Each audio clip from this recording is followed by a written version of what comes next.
പണ്ടത്തെ നിലപാടിലൊക്കെ തന്നെ ചേച്ചി ഉറച്ചു നിൽക്കുന്നുണ്ട് ഈ ഒരു സമയത്ത് പോലും. അതിലേട്ടൻ പറയുന്ന കൂട്ട് തന്നെ എല്ലാം സുധിച്ചേട്ടന് വേണ്ടി ആയിരിക്കും. അതിൽ ബ്ലോഗിനോട് പറയാനുള്ളത്, ബ്രോ, നിങ്ങൾ റീച്ചിന് വേണ്ടി നമ്മൾ എന്ത് കാര്യങ്ങൾ ചെയ്യുമ്പോഴും നമ്മുടെ സമൂഹത്തിൽ വളർന്നു വരുന്ന കുഞ്ഞുങ്ങൾ നശിക്കുന്നു എന്ന് നിങ്ങൾ മനസ്സിലാക്കുക.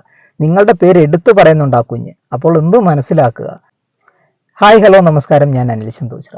എനിക്ക് കഴിഞ്ഞ ദിവസം എൻ്റെ കുറേ സുഹൃത്തുക്കൾ ഒരു വീഡിയോയുടെ ലിങ്ക് അയച്ചു തന്നു. ചേട്ടാ, ആ വീഡിയോ ഒന്ന് കാണുക, അതിനെപ്പറ്റി 2 വാക്ക് ചേട്ടനൊന്ന് പറയണം എന്ന് പറഞ്ഞു. എനിക്ക് ആ മോനോട് പറയാനുള്ളത്, മോനെ, നീ ഒരു കുഞ്ഞു പയ്യനാണ്.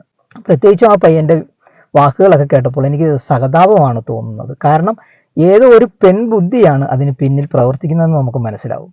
ആ പയ്യൻ്റെ പ്രൊഫൈലിൽ കയറി ഞാനൊന്ന് ചെക്ക് ചെയ്തപ്പോൾ 4 പേരെയാണ് ഫോളോ ചെയ്തിട്ടുള്ളത്. ആ 4 പേരെന്ന് പറയുന്നതിനകത്ത് ഒരു പേര് പയ്യൻ എടുത്ത് വീഡിയോയിൽ പറയുന്നുണ്ട്, അതുൽ ബ്ലോഗ്.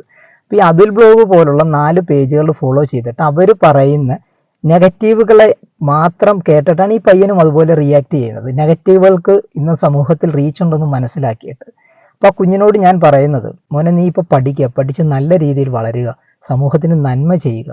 ഇവരെ പോലുള്ളവരുടെ നെഗറ്റീവ് വീഡിയോകൾ കണ്ടിട്ട് മോൻ പ്രതികരിക്കുന്നത് സമൂഹത്തിന് ഒരു ഗുണവും ചെയ്യില്ല. നീ വളർന്നു വരുമ്പോൾ ക്രിമിനൽ മൈൻഡോടുകൂടി വളർന്നു വരേണ്ടതായിട്ട് വരും. കുഞ്ഞിൻ്റെ വീഡിയോ കണ്ടതിന് ശേഷം അതിൻ്റെ കമൻറ്റുകൾ ഞാനൊന്ന് പരിശോധിച്ചു. അപ്പോൾ അതിനെ അനുകൂലിച്ചും പ്രതികൂലിച്ചും ആൾക്കാരുണ്ട്. പൊതുസമൂഹത്തിലുള്ള എൻ്റെ സഹോദരന്മാരോട് ഒന്നേ പറയുന്നുള്ളൂ, നിങ്ങൾക്കും മക്കളുണ്ട്. മോശമായ കാര്യങ്ങൾ പറയുമ്പോൾ അവരെ പ്രോത്സാഹിപ്പിക്കുകയല്ല വേണ്ടത്, പറഞ്ഞു തിരുത്തുകയാണ് വേണ്ടത്. നമ്മുടെ കുഞ്ഞനിയനാണ്, അവൻ വളർന്നു വരട്ടെ, നല്ല കാര്യങ്ങൾ സമൂഹത്തിന് വേണ്ടി ചെയ്യട്ടെ. തെറ്റായ പ്രവണതയിൽ നിന്നും അവനെ പിന്തിരിപ്പിക്കേണ്ടത് നമ്മുടെ കടമയാണ്. 18 വയസ്സ് കഴിഞ്ഞ് ഏതൊരു പൗരനും അഭിപ്രായങ്ങൾ പറയാനുള്ള സ്വാതന്ത്ര്യം നമ്മുടെ നാട്ടിൽ പോലെ തന്നെ ആ അഭിപ്രായങ്ങളെ വിമർശിക്കാനുള്ള അധികാരവും നമ്മുടെ സമൂഹം നമുക്ക് തന്നിട്ടുണ്ട്. എല്ലാം ലീഗലായിരിക്കണം എന്നു മാത്രം. അപ്പോൾ നിങ്ങൾക്കൊരു ചോദ്യം ഉണ്ടാകാം, കുട്ടികൾക്ക് അവകാശമില്ലേ? ഉണ്ട്, കുട്ടികൾക്ക് അവരുടേതായ അവകാശങ്ങളുണ്ട്. പക്ഷേ ഈ കുഞ്ഞു മോൻ്റെ വീഡിയോ കണ്ടപ്പോൾ ഒരുപാട് വിഷമം തോന്നിയുകൊണ്ട് മാത്രമാണ് പറയുന്നത്.